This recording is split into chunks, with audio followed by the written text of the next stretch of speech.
پچھلے لیکچر میں میں نے آپ کو بتایا کہ یوٹیلیٹیرینزم کیا ہے اور کیوں ایک ایسا وقت تھا کہ جب ایک چھوٹی سی اقلیت نے اکثریت کے حقوق سلب کیے ہوئے تھے کہ یوٹیلیٹیرینزم ایک ترقی پسند سوچ کے طور پر سامنے آیا، کیونکہ یوٹیلیٹیرینزم نے یہ سبق سکھایا کہ بھی اکثریت کو خوشی دینے کی ضرورت ہے، اور اکثریت سے اگر اقلیت نے خوشی چھینی ہوئی ہے، خوشیاں چھینی ہوئی ہیں، اور ہر انسان کی خوشی اگر برابر ہے، ہر انسان کا پلیجر یا ہیپینس برابر ہے، تو پھر اس کا مطلب یہ ہے کہ اقلیت نے جو حقوق سلب کیے ہیں وہ ان سے واپس لیے جائیں اور اکثریت کو خوش کیا جائے۔ مگر جیسے ہی معاملہ اس کے بالکل الٹ ہو جاتا ہے اور معاملہ یہ بن جاتا ہے کہ اقلیت کو حقوق دلوانے ہیں اکثریت کے خلاف، اکثریت اس اقلیت کے کسی وجہ سے بھی خلاف ہو، مثال کے طور پہ افریقن امریکنز ایک اقلیت ہیں، اکثریت تو وائٹ لوگوں کی تھی امریکہ کے اندر، اب اس اقلیت کے حقوق کی بات ہے تو ہو سکتا ہے اکثریت ایک ہے کہ جی ہم حقوق نہیں دینا چاہتے اور اسی میں ہماری خوشی ہے، تو پھر یوٹیلیٹیرینزم کا کیا جواب ہوگا؟ یا اسی طرح فیمنسٹ موومنٹ بھی چل رہی تھی، اکثریت مرد اور بہت ساری عورتیں بھی یہ کہتی تھیں کہ نہیں، یہ جو نئے حقوق اور برابری کی بات ہے یہ ہم نہیں قبول کرنا چاہتے، اور بھی بہت ساری سٹرگلز چل رہی تھیں، نیٹو امریکنز کی سٹرگلز چل رہی تھیں اینڈ سو آن۔ غرض ہے کہ کوئی بھی اقلیت ہو جب وہ اکثریت سے اپنے حقوق مانگ رہی ہوگی تو یوٹیلیٹیرینزم کوئی سیٹسفیکٹری سلوشن، مورل سلوشن نہیں دے سکے گا۔ یہ بات بالکل 1960s اور 70s میں آ کر بالکل واضح طور پر کلیئر ہو گئی کہ یوٹیلیٹیرینزم جو ایک زمانے میں ترقی پسند سلوشنز دیا کرتا تھا، اب یا تو بہت ویگ قسم کے جواب دے رہا تھا یا پھر کانٹریڈکٹری قسم کے جواب دے رہا تھا، کوئی ایک کانفیڈنس سے جواب یوٹیلیٹیرینزم سے مل نہیں رہا تھا کہ اقلیت کے حوالے سے حقوق کا کیا بنے گا۔ تو ایسے میں جو لبرل تھیوری کے اندر ایک قسم کا کرائسس پیدا ہوا، اس کو سالو کرنے کی اشد ضرورت تھی، اور اس سلسلے میں جان رولز، جن کی یہاں تصویر لگی ہوئی ہے، انہوں نے اپنی کتاب لکھی اور اس پہ پھر 1971 سے لے کے آگے تک کافی بحث چلتی رہی۔ آپ یہ کہہ سکتے ہیں کہ 1970s کے بعد سے جان رولز کی تھیوری پولیٹیکل تھیوری کے اندر، ویسٹرن ورلڈ کے اندر ایک سب سے زیادہ انفلوئنشل تھیوری بن کے سامنے آئی۔ اس وجہ سے نہیں کیونکہ سب نے اس کو قبول کر لیا، مگر اس وجہ سے کیونکہ جو بھی اس کے بعد لکھ رہا تھا وہ اپنے آپ کو یا تو جان رولز کے ساتھ ثابت کرتا تھا یا اس کی مخالفت میں ثابت کرتا تھا۔ تو اس لیکچر کے اندر ہم جان رولز کی تھیوری کو بھی سمجھیں گے، پھر ہم رابرٹ نوزک کی تھیوری کو سمجھیں گے، ساتھ رونلڈ ڈواکن کو سمجھیں گے، اور آخر میں جی اے کوہن کی مارکسسٹ تھیوری کو سمجھنے کی کوشش کریں گے کہ یہ کیا ڈیبیٹ تھی پولیٹیکل تھیوری کے اندر جو رولز نے شروع کی اور پھر وہ کس طرح سے چلی۔ جان رولز اپنی کتاب شروع کرتے ہیں اس نقطہ نظر کے ساتھ کہ اگر پولیٹیکل تھیوری کو دیکھا جائے تو ہمیں دو بنیادی طور پہ چیزیں نظر آتی ہیں اس کے اندر۔ ایک تو یوٹیلیٹیرین اسکول آف تھاٹ ہے جس پر رولز نے خود بھی بڑی تنقید کی، اور دوسری طرف ایک قسم کے انکوہیرنٹ انٹیوشنزم ہے کہ بھئی جو کہ بڑا ایڈ ہاک ہے، انکوہیرنٹ ہے اس سینس میں کہ جہاں یہ مسئلہ ہو تو اس کے اوپر ہمیں میرا خیال ہے یہ پوزیشن لینی چاہیے، وہ مسئلہ ہو تو اس پہ وہ پوزیشن لے لینی چاہیے، یہ مسئلہ ہو تو اس پہ یہ پوزیشن لینی چاہیے۔ انکوہیرنٹ اس وجہ سے تھا کیونکہ یہ مختلف چھوٹے چھوٹے حصوں کے اندر بٹا ہوا تھا، مگر اس کے ساتھ اس کے اندر جو انٹیوشن تھی اس میں کوئی کوہیرنس نہیں نظر آتی تھی۔ اس کا کیا پرنسپل تھا، کس پرنسپل کی بنیاد پہ یہ سارے فیصلے کیے جا رہے تھے، کوئی اس کی گہرائی تک پہنچ نہیں سکا تھا، رولز کا یہ کہنا ہے۔ تو رولز کی کوشش یہی تھی کہ ان تمام معاملات پر جو انٹیوشن کے ذریعے ہم سلوشنز پریزنٹ کرتے ہیں، در حقیقت اس کے پیچھے کوہیرنٹ تھیوری کیا ہے۔ اگر ہم ایکول اپرچونٹی کی بات کریں جو کہ آج کل دنیا کے اندر رائج ہے اور لبرل خیالات کے اندر ڈومینیٹ کرتی ہے، لبرل خیالات یہی کہتے ہیں، لبرلزم یہی کہتا ہے کہ جی ایکوالٹی آف اپرچونٹی ہونی چاہیے، ہر انسان کے پاس برابر کے مواقع ہونے چاہیے کہ وہ اپنی زندگی کو بہتر کر سکے۔ یہ تصویر آپ دیکھ سکتے ہیں، اس کے اندر جو مرد ہے اور عورت ہے اور بچہ ہے، تینوں ایک ہی سٹول پہ کھڑے ہوئے ہیں، تینوں ایک ہی لیول پہ آگے، اس کو یہ بھی آپ کہہ سکتے ہیں ایک قسم کی لیول پلینگ فیلڈ ہے۔ مگر ظاہری بات ہے جو اس میں سے لمبا ہے وہ زیادہ اونچے پھل جو ہے درخت سے نکال سکتا ہے، اور جو بیچاری چھوٹی سی بچی ہے وہ تو درخت تک پہنچ بھی نہیں سکے گی، اس کے پتوں تک بھی نہیں پہنچ سکے گی۔ مگر بہرحال لبرل تھیوری کا یہ کہنا تھا، ڈومیننٹ لبرل تھیوری کا یہ کہنا تھا کہ any inequality that arises afterward is considered just، یعنی کہ ایکوالٹی آف اپرچونٹی آپ دے دیں، اس کے بعد آگے جو مرضی ہوتا ہے وہ پھر لوگوں کی اپنی ایفرٹ پر بنیاد رکھتا ہے، ان کی اپنے ورک پر، ان کی اپنی اچیومنٹ پر، ان کی اپنی پرفارمنس پر بنیاد رکھتا ہے۔ ہو سکتا ہے کچھ نیچرل ٹیلنٹس پر بنیاد رکھے، مگر یہ ان کا اپنا مسئلہ ہے۔ ہمارا مسئلہ، سوسائٹی کا مسئلہ یہ ہے کہ ہم نے سب کو ایک لیول پلینگ فیلڈ دینی ہے۔ یعنی کہ ڈومیننٹ لبرل تھیوری اس زمانے کی یہ کہتی تھی it is fair for individuals to have an equal shares of social goods if those inequalities are earned and deserved by the individual, that is, if they are the products of the individual's actions and choices. Individual کی اپنی activities actions choices کی وجہ سے اگر اس کو زیادہ ملتا ہے ویل اینڈ گڈ، وہ اس کو ڈیزرو کرتا ہے، اگر کم ملتا ہے تو ٹو بیڈ. مگر اس میں بھی ایک مسئلہ تھا، اور سب سے پہلا مسئلہ تو یہ تھا کہ آپ دو مختلف پہلو میں ڈیوائڈ کر سکتے ہیں سوشل گڈس اور نیچرل گڈس کو. سوشل پرائمری گڈس کیا ہیں؟ That are directly distributed by social institutions. جو سماجی ادارے ہیں اس میں کیا چیزیں شامل ہوں گی؟ Income, wealth, opportunities, powers, rights and liberties. یہ وہ تمام چیزیں جو ان اداروں کی وجہ سے ہمیں ملتی ہیں جو کہ انسان نے بنائے. مگر دوسری چیزیں ہیں جس کو ہم نیچرل پرائمری گڈس کہیں گے. Goods like health, intelligence, vigour, imagination and natural talents which are affected by social institutions but are not directly distributed by them. یعنی کہ جو نیچرل پرائمری گڈز ہیں ان پہ ہو سکتا ہے سماجی انسٹیٹیوشنز کا اثر ضرور ہو، مگر سماجی انسٹیٹیوشنز نے ان کو پیدا نہیں کیا. مثال طور پہ اگر کوئی بہت گڈ لکنگ بندہ ہے تو وہ سماجی انسٹیٹیوشن کی وجہ سے گڈ لکنگ تو نہیں ہے، وہ اپنی جینس کی وجہ سے گڈ لکنگ ہے. اسی لیے میں نے یہ کارٹون ڈالا ہوا thanks dad for the great genes. Genes سے مطلب یہ آپ کے جینیٹک کوڈ، مگر اس نے ساتھ جینس بھی رکھی نہیں. What about brute luck? پھر کچھ لوگ جسٹ بڑے لکی ہوتے ہیں. Natural talents and social circumstances are both matters of brute luck and people's moral claims should not depend on brute luck. مطلب بہت سارے لوگ ہیں جو بڑے لکی ہوتے ہیں. میں اگر امیر خاندان میں پیدا ہو گیا تو اس میں میرا کیا کمال ہے؟ کوئی کمال نہیں، یہ تو میرا بروٹ لک تھا. اگر Paris Hilton is famous for being famous and you know وہ کیونکہ وہ فیمس ہے، کیونکہ وہ پیرس ہلٹن ہے، ایک فیمس فیملی میں پیدا ہوئی ہے، اس کو کوئی بڑی محنت نہیں کرنی پڑتی، وہ جاتی ہے کوئی تصویر کھنچا لیتی ہے تو وہ ایک دم سے وائرل ہو جاتی ہے تصویر، تو اس کو ہم کیا کہیں گے؟ اس کو ہم کہیں گے بروٹ لک کہیں گے نا. یہ تو بس لکی بات تھی. تو اس کے اوپر کیا نقطہ نظر ہے لبرلس کا؟ ایک نقطہ نظر تو لیزے فیئر قسم کا نقطہ نظر تھا، اور وہ یہ تھا کہ بھئی اگر کوئی بہت گڈ لکنگ ہے، اگر کوئی جینیٹکلی بڑا جس کو کہنا چاہیے انڈاؤڈ ہے، وہ اچھا ایتھلیٹ ہے، اس بڑا باڈی بلڈر ہے، اس کے پاس جو بھی ایسی چیزیں ہیں جو کہ قدرت نے اس کو دی ہیں، یا ایسی کوئی چیزیں ہیں جو قدرت نے اسے چھین لی ہیں. مثال کے طور پر کوئی ہینڈی کیپ پیدا ہوا ہے، کوئی چل نہیں سکتا، کوئی معذور ہے، کوئی مینٹل ریٹارڈیشن کا شکار ہے یا مینٹل چیلنج کا شکار ہے، جو بھی ہے، تو یہ تو نیچر نے چیزیں دی ہیں نا. تو اس کے بارے میں ہم کیا کر سکتے ہیں؟ اگر سوسائٹی گڈ لکنگ لوگوں کو ریوارڈ کرنا چاہتی، ٹیلنٹڈ لوگوں کو ریوارڈ کرنا چاہتی، نیچرل انڈاؤمنٹ کو ریوارڈ کرنا چاہتی، تو اس میں ہم کیا کر سکتے ہیں؟ یہ لیزے فیئر ویو ہے. مگر رالز اس بات سے بالکل خوش نہیں ہیں. آپ دیکھ سکتے ہیں کہ ان کا چہرہ جو ہے وہ یہی ثابت کر رہا ہے کہ وہ خوش نہیں ہے. وہ کہتے ہیں brute luck contradicts the equality of opportunity. The poor do not have an equal opportunity to acquire social benefits and their lack of success has nothing to do with their choices or efforts. اگر ایک ایسی society میں جہاں پہ کہ لوگ جو ہیں وہ کچھ لوگ امیر پیدا ہوں گے، کچھ لوگ غریب پیدا ہوں گے، کوئی ایک طبقے میں پیدا ہوا، کوئی دوسرے طبقے میں، کوئی ایک فیملی میں، کنیکٹڈ فیملی میں، کوئی ایک جگہ میں، کوئی ایک سٹی میں، کوئی شہر میں، کوئی پنڈ میں. Some are just lucky in business. تو کچھ لوگ ان لکی ہیں، کچھ لوگ لکی ہیں. تو اس طرح ایکوالٹی آف اپرچونٹی اسٹیبلش نہیں ہوگی.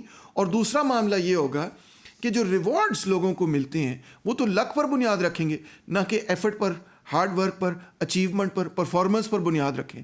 تو it is unfair for individuals to be disadvantaged or privileged by arbitrary and undeserved differences in their social circumstances. یہ بات ہم قبول کر سکتے ہیں ایز لبرلس کہ بھئی جس کے لیے آپ نے محنت نہیں کی، نہ تو اس کا آپ کو فائدہ ہونا چاہیے اور نہ ہی اس کا نقصان ہونا چاہیے. مگر سوسائٹی میں ایسا ہی نظر آتا ہے. تو پھر اس کے بارے میں کیا کیا جائے؟ رالز لکھتے ہیں no one deserves his greater natural capacity nor merits a more favorable starting place in society. It does not follow that one should eliminate these distinctions. There is another way to deal with them. یہ جو distinctions ہیں ان کو ختم تو نہیں کیا جا سکتا. ایک بندہ بیچارہ معذور پیدا ہو گیا، ایک بندہ جو ورکنگ کلاس میں پیدا ہو گیا، ایک بندہ امیر خاندان میں پیدا ہو گیا، اس ساری چیز کو ایلیمینیٹ تو نہیں کیا جا سکتا، مگر اس کا ایک اور حل تلاش کیا جا سکتا ہے. وہ کیا ہے؟ The basic structure can be arranged so that these contingencies work for the good of the least fortunate.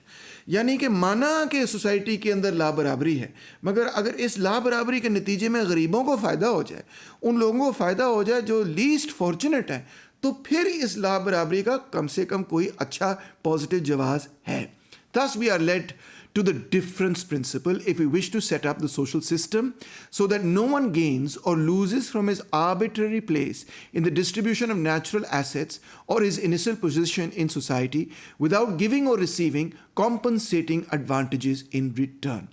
یعنی کہ اس نے ایک نیا اصول جو ہے متعارف کرایا ڈفرنس پرنسپل کے نام سے، جس کے بارے میں وہ یہ کہتا ہے کہ مانا کہ لا برابری ہے سوسائٹی میں، ایکوالٹی آف اپرچونٹی وہ مکمل نہیں ہے، اور یہ لا برابری اس سچویشن میں جسٹیفائی ہوگی کہ اگر اس لا برابری کے نتیجے میں جو لیسٹ فارچونیٹ ہیں، جو سب سے بیچارے غریب ہیں، جو سوشلی ڈپرائیوڈ ہیں، ان کو بھی کوئی اس کا فائدہ ہو، تو پھر اس لا برابری کا کوئی جسٹیفیکیشن ہو سکتی ہے.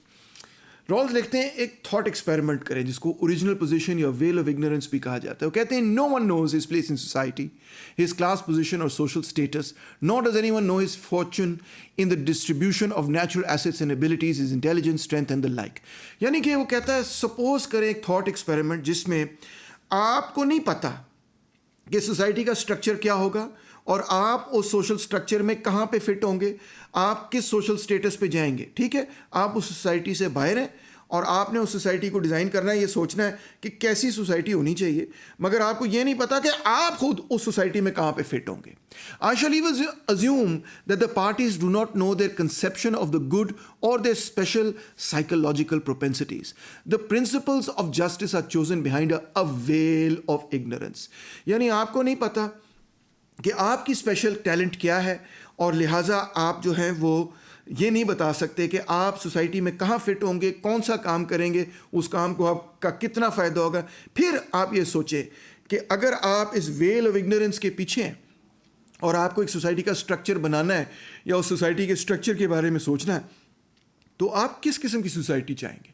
دس ensures that no one is advantaged or disadvantaged in the choice of principles by the outcome of natural chance or the contingency of social circumstances. نہ تو نیچرل چانس سے آپ کو فائدہ ہوگا، نہ سوشل سرکمسٹانسز سے آپ کو فائدہ یا نقصان ہوگا. Since all are similarly situated and no one is able to design principles to favor his particular condition, the principles of justice are the result of a fair agreement or bargain.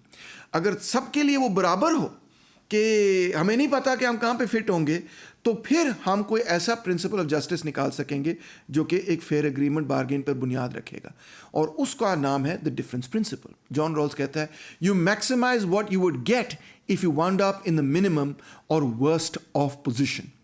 سو آپ کی کوشش یہ ہوگی کہ اگر آپ سب سے نیچے والی پرت پہ فرض کریں آ جائیں گے، تو کوئی ایسی سوسائٹی بنائیں جس میں سب سے نیچے والی جو لیئر ہے، پرت ہے، اس کی زندگی ٹالریبل تو ہونی چاہیے نا، کوئی پتہ نہیں آپ کو بھی وہ زندگی گزارنی پڑے. رالز لکھتا ہے all social primary goods, liberty and opportunity, income and wealth and the basis of self-respect are to be distributed equally unless an unequal distribution of any or all of these goods is to the advantage of the least favored. یعنی کہ آپ ایک ایسی society بنائیں گے، اگر آپ اس well of ignorance کے پیچھے ہیں، آپ ایک ایسا پرنسپل سلیکٹ کریں گے، اگر اس میں سے آپ کو فائدہ نہیں ہو، گارنٹیڈ بات ہے کہ پرنسپل جو بھی آپ بنائیں گے آپ کو نہیں پتا آپ کو فائدہ ہوگا کہ نہیں ہوگا، تو آپ کیا پرنسپل چوز کریں گے؟ آپ یہ پرنسپل چوز کریں گے چلو یار سب کو برابر کے چیزیں دے دو، سب کو برابر کے بینیفٹس دے دو، اس چیز پر بنیاد ہی نہ رکھو بینیفٹس کے کس کی نیچرل انڈاؤمنٹ بہتر ہے کس کی بہتر نہیں وغیرہ وغیرہ، ان سب کو چھوڑ کے سب کو برابر حصہ دے دو. ہاں، مگر ایک سچویشن ہے جس میں برابر حصے کو لا برابر کیا جا سکتا ہے، عدم مساوات بھی قبول کی جا سکتی ہے. وہ سچویشن تب ہے کہ جب برابر حصے سے زیادہ بڑا حصہ آپ کو مل جائے، اس وجہ سے کیونکہ آپ نے کچھ لوگوں کو زیادہ دیا جو کہ پیداوار بہتر کر لیتے ہیں، اور بہتر پیداوار کرنے کے نتیجے میں آپ کے حالات زندگی کو بھی بہتر کر لیتے ہیں. So in other words, inequalities are allowed if they improve my initially equal share but are not allowed if they invade my fair share. یعنی میرا جو انیشل شیئر ہے، مجھے برابر جو حصہ مل رہا ہے، اگر وہ پہلے سے بڑھ جائے، میں لیسٹ آف گروپ میں ہوں، مجھے ایک حصہ مل رہا ہے، مگر لا برابر ڈسٹریبیوشن کے نتیجے میں میرا حصہ تھوڑا سا بڑھ جائے گا، تو پھر وہ ڈسٹریبیوشن مجھے قابل قبول ہوگی، وہ ان ایکول ڈسٹریبیوشن بھی مجھے قابل قبول ہوگی. People only have a claim to a greater share of resources if they can show that it benefits those who have lesser share. اوئے ہوئے ہوئے مزیدار قسم کی بات. یعنی کہ ٹھیک ہے کچھ لوگ زیادہ امیر ہو سکتے ہیں، مگر یہ لوگ جو زیادہ امیر ہیں اسی صورت میں زیادہ امیر ہو سکتے ہیں اگر ان کے امیر ہونے کے نتیجے میں غریبوں کو بھی کوئی فائدہ ہو. اچھا جی، میں آپ کو آسان سا پرنسپل، آسان سے طریقے سے مثال سے یہ سمجھا دیتا ہوں. اس کو ہم کہتے ہیں لبرل ایگیلیٹیرینزم. کیا طریقہ ہے؟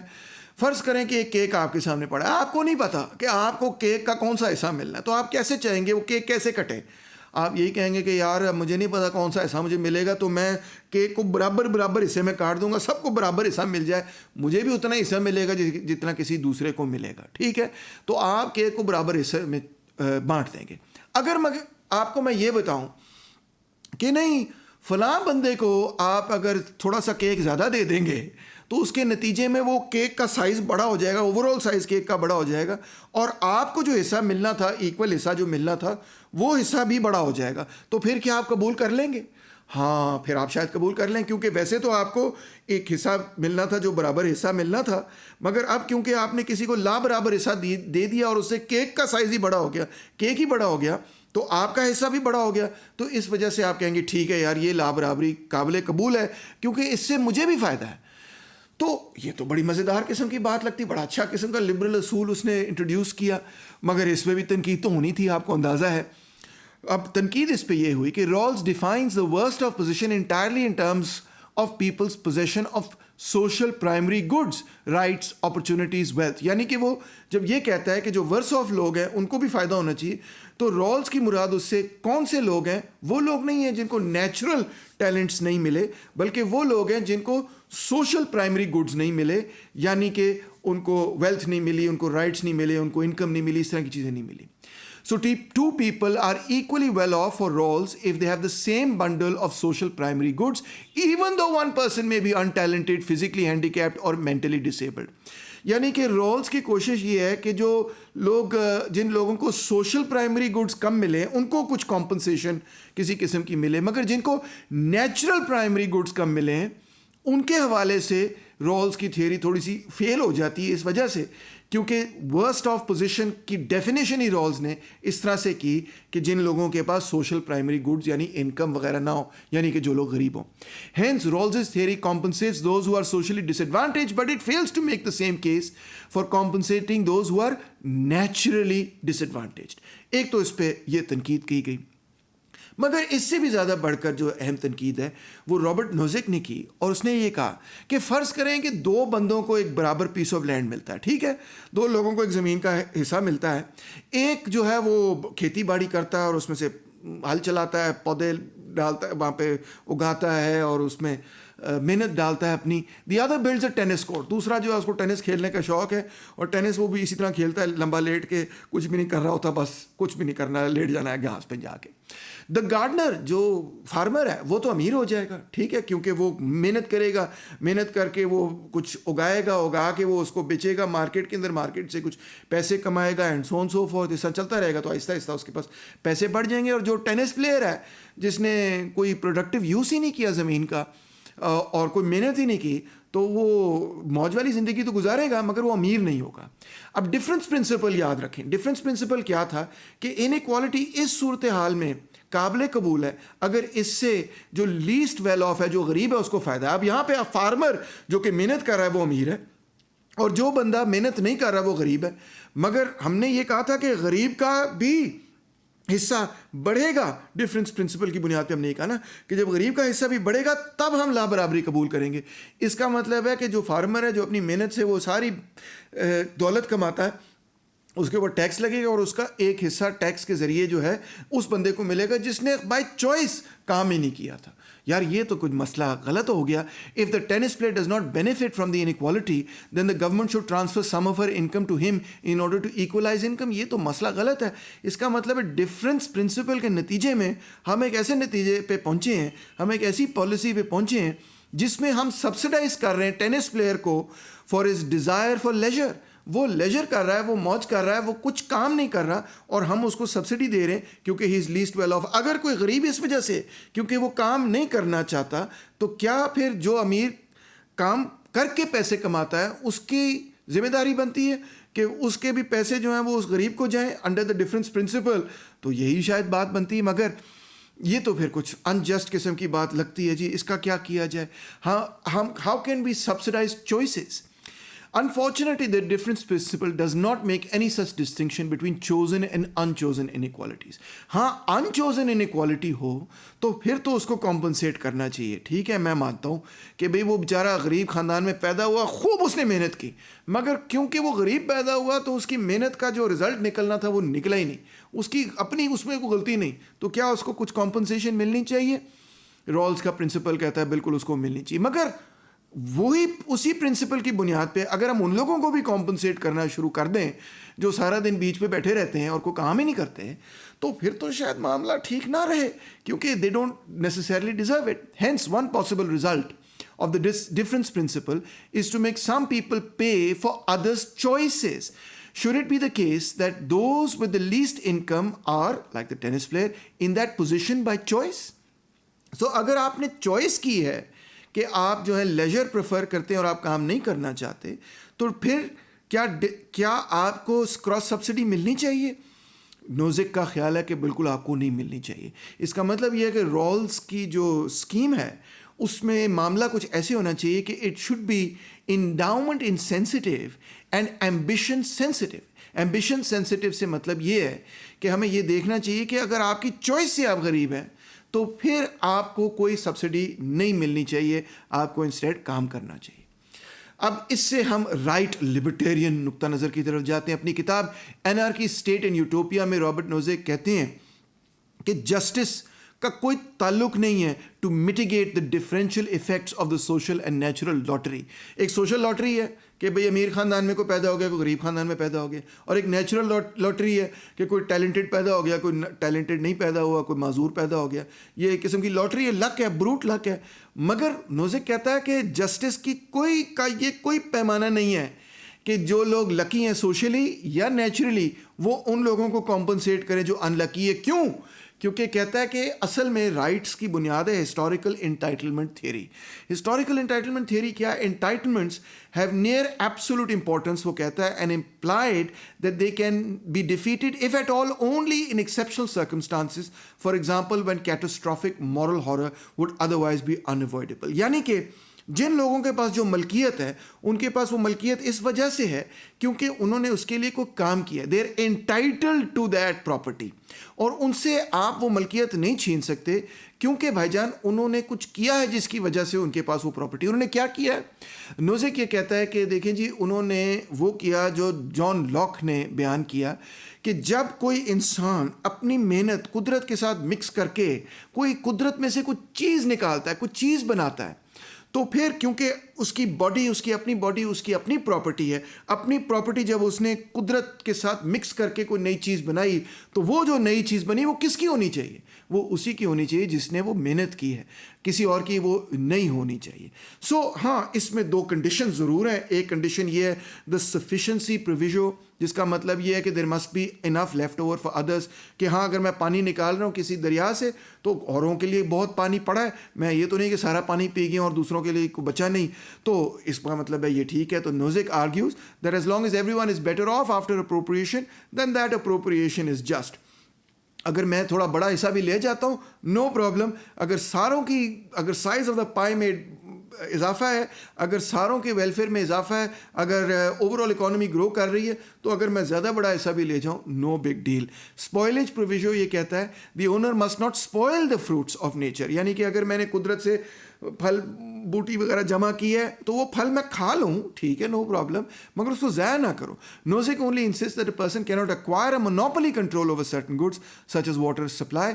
نوزک یہ کہتا ہے کہ مونوپلی کنٹرول نہیں ہونا چاہیے، ادروائز یہ کوئی بڑا مسئلہ نہیں ہے. اسپوائلیج کا بھی وہ اس کی پراپرٹی ہے، وہ اس کے ساتھ جو مرضی کرے، آپ کے پاس کوئی حق نہیں پہنچتا کہ آپ اس سے پراپرٹی چھینیں. ٹیکسز کے حوالے سے تو نوزک کہتا ہے یہ تو ایک قسم کی غلامی ہے. Justice prohibits any redistributive public policies. یہ کیا بات ہوئی کہ میں اپنے پیسے جو ہے غریبوں کو دوں، میں نے خود اپنی محنت سے وہ کمائے ہیں، میں کیوں غریبوں کو دوں؟ نوزک یہ کہتا ہے لہٰذا the taxation is like forced labor and he rejects it as unjustified. In fact اس کا یہ خیال ہے کہ ریاست بالکل بالکل چھوٹی سے چھوٹی محدود سے محدود تر ہونی چاہیے. اس کا صرف کام یہ ہے کہ وہ سیکیورٹی پرووائڈ کرے, اور یہ ریڈسٹریبیوشن کا مسئلہ ریاست کا کام نہیں ہے. جو جتنی محنت کرے وہ اتنا کمائے. یعنی کہ اس کا مطلب یہ ہوا کہ نوزک جو ہے وہ ایک بڑا ہارڈ کور قسم کا پرو کیپٹلسٹ قسم کا فلاسفر ہے. اب رونلڈ ڈورکن صاحب آتے ہیں اور وہ کوشش کرتے ہیں کہ نہیں, ہمیں کوئی طریقہ نکالنا چاہیے کہ رالز کی تھیوری اور نوزک کی کرٹیسزم میں سے ہم رالز کی تھیوری کی جو ریشنل کرنل ہے وہ کسی طرح آگے نکال لیں. So Ronald Dworkin argues against equalizing welfare and for equalizing resources so long as resource inequality cannot be traced to decisions for which a person can be held responsible. اس کو ہم کہیں گے the resources theory of distribution. اس میں دو بڑے اہم پہلو ہیں. ایک ہے دا ہائپوتھیٹیکل آکشن اور دوسرا ہے دا ہائپوتھیٹیکل انشورنس سسٹم. ویسے تو اس کا سسٹم بڑا کمپلیکیٹڈ ہے ڈورکن کا, مگر اس کو سمپلیفائڈ طریقے سے آپ کے لیے پریزنٹ کر رہا ہوں. ڈورکن ہمیں یہ کہتا ہے کہ امیجن کریں ایک گروپ آف لوگ ہیں جو کہ ایک آئی لینڈ کے اوپر پھنس گئے ہیں, مرون ہو گئے ہیں. اب وہ سوچ رہے ہیں کہ ہم کس طرح سے اپنے معاملات مینیج کریں. تو جو چیزیں ان کے پاس بچ جاتی ہیں وہ کہتے ہیں کہ جی سب چیزیں برابر برابر لوگوں کے اندر تقسیم کر دو.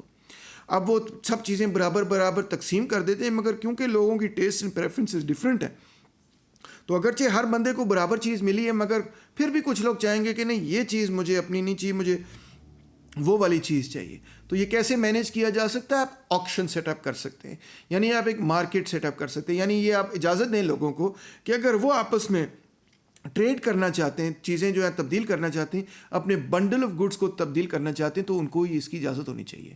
سو the markets are cleared in this way through an auction. Everyone gets what they want and no one feels envy for any one.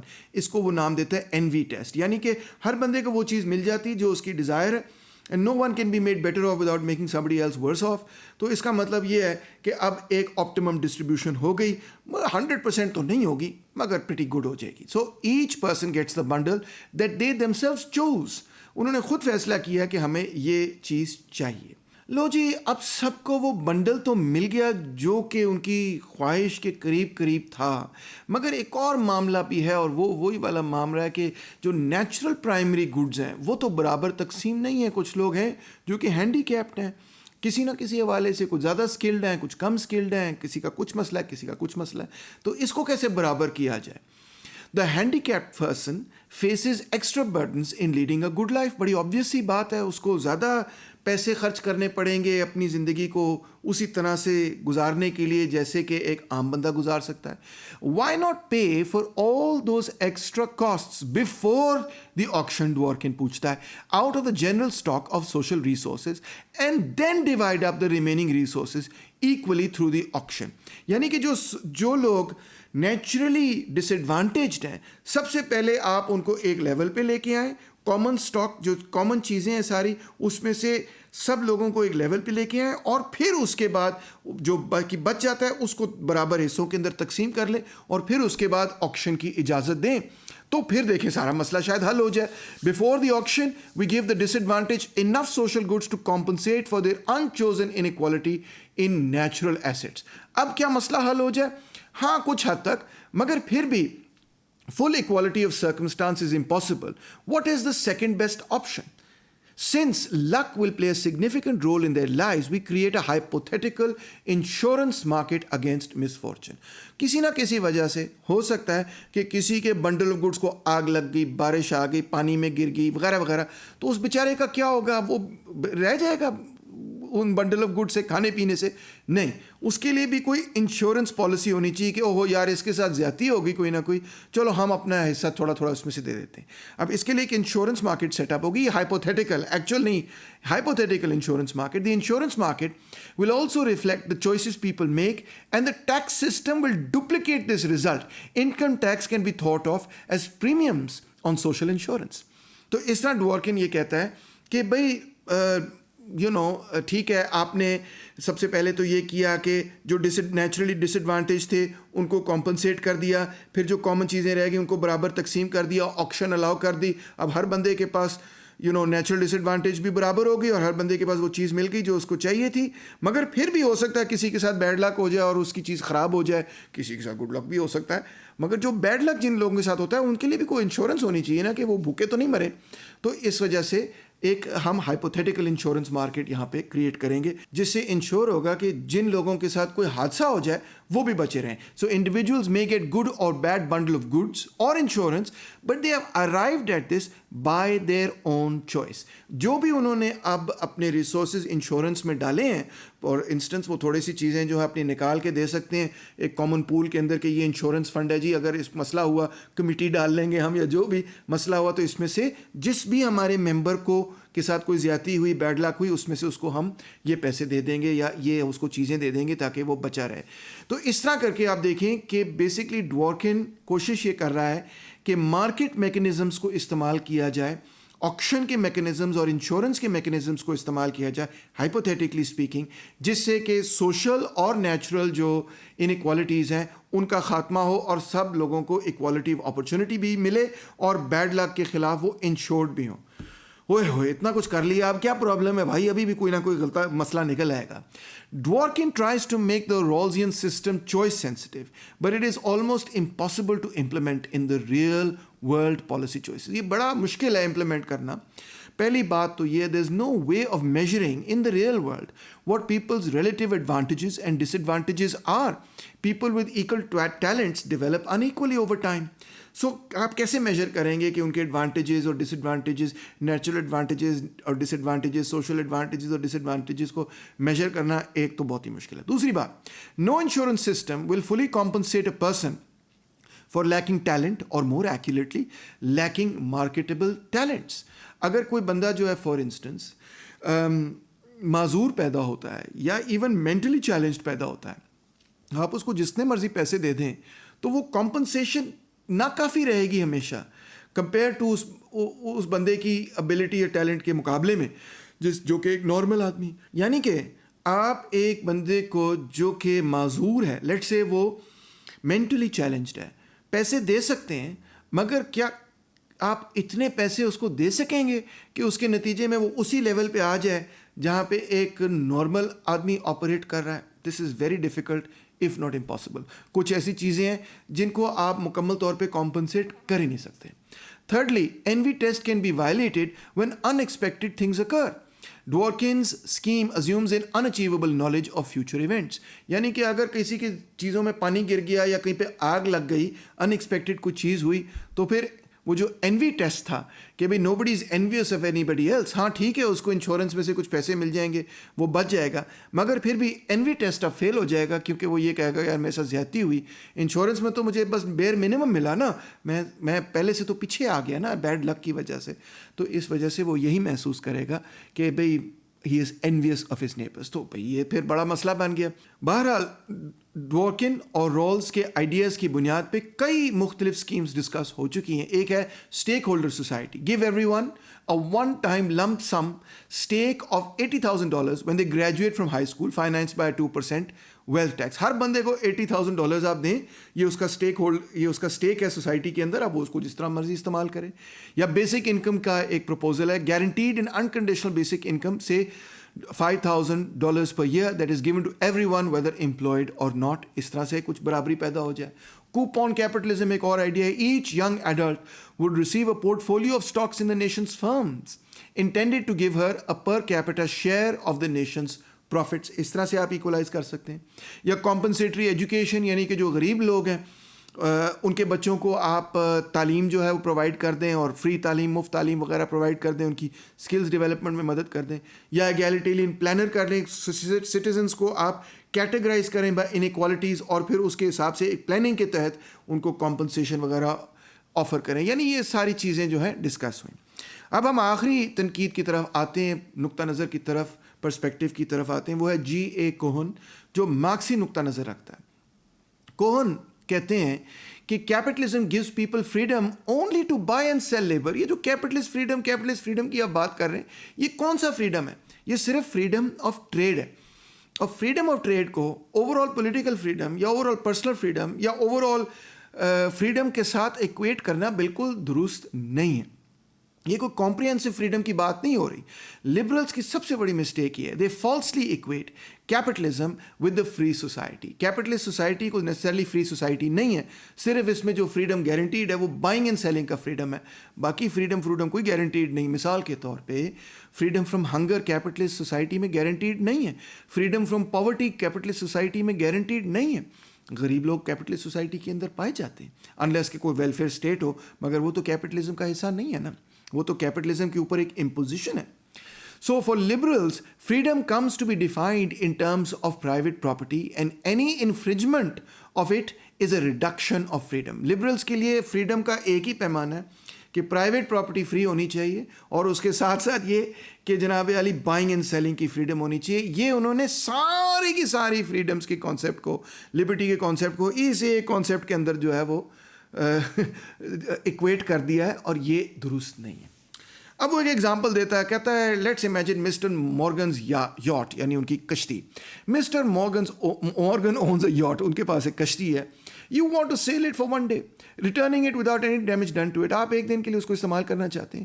If you take it you will be violating mister Morgan's rights, but which situation creates more freedom, mister Morgan exclusive use of the boat or your one day use combined with his 364 days a year use. یعنی کہ جب کوئی چیز کسی کی private property ہوتی ہے تو اس کے پاس تو فریڈم ہے اس کو استعمال کرنے کا, مگر ایکچولی باقی لوگوں کے پاس فریڈم نہیں ہے کہ وہ اس کو استعمال کر سکیں. تو یہ کہنا کہ بھئی پرائیویٹ پراپرٹی کے نتیجے میں فریڈم بڑھ جاتا ہے, کوئی نیسسرلی ٹرو بات نہیں ہے. اگر فرض کریں کہ کھانا سارا جو ہے وہ ایک چھوٹی سی ایلیٹ کے کنٹرول میں آ جائے, زمینیں ساری ایک چھوٹی سی ایلیٹ کے کنٹرول میں آ جائیں, وسائل سارے ایک چھوٹی سی ایلیٹ کے کنٹرول میں آ جائیں, تو پبلک کا فریڈم تو تباہ و برباد ہو جائے گا نا, کیونکہ وہ ان وسائل کو اپنے فائدے کے لیے استعمال نہیں کر سکیں گے. For one day, Mr. Morgan is prevented from using his yacht and is forced not to use it.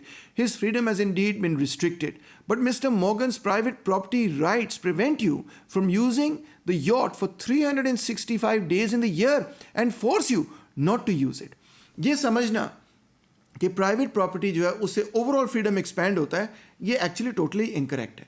Private property سے کچھ لوگوں کا جو پراپرٹی اونرز ہیں ان کا فریڈم ایکسپینڈ ہوتا ہے, مگر دوسرے لوگوں کا فریڈم ڈینائی ہوتا ہے.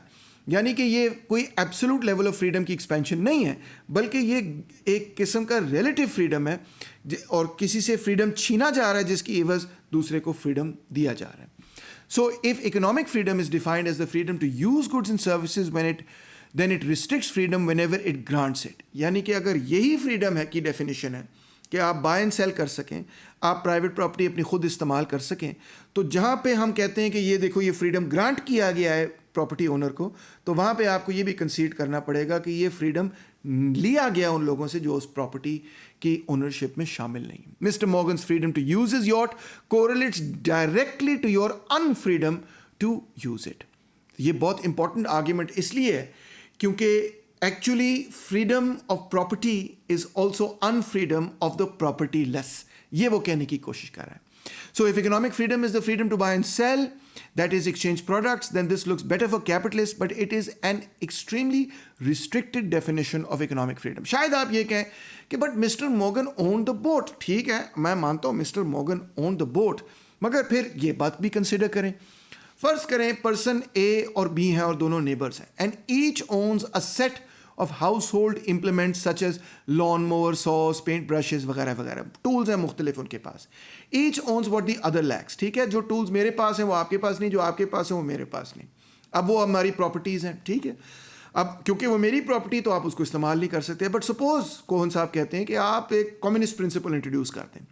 When a is not using some thing he owns, B has the right to use it just so long as he returns it when A needs it and vice versa. یعنی کہ جب آپ کوئی چیز استعمال نہیں کر رہے تو میرے پاس حق ہے کہ میں وہ استعمال کر سکتا ہوں, اور جب آپ کی ضرورت پڑی آپ کو واپس کر دوں گا. اور اسی طرح آپ کے پاس بھی حق ہے کہ جو میرے پاس چیز ہے, میرے پاس ٹول ہے, وہ آپ استعمال کر سکتے ہیں, اور جب مجھے واپس ضرورت پڑے گی تو آپ مجھے واپس کر دیں گے. This communizing rule will increase implement using freedom. یعنی کہ جو ٹولز ہیں ان کا استعمال زیادہ ہو جائے گا, اور ایکچولی جو امپلیمنٹس کی یوز کا فریڈم ہے وہ تو بڑھ جائے گا. ہاں بڑھ تو جائے گا، شیئرنگ کی وجہ سے زیادہ لوگوں کے پاس اپرچونٹی آئے گی کہ وہ ان چیزوں کو استعمال کر سکتے ہیں.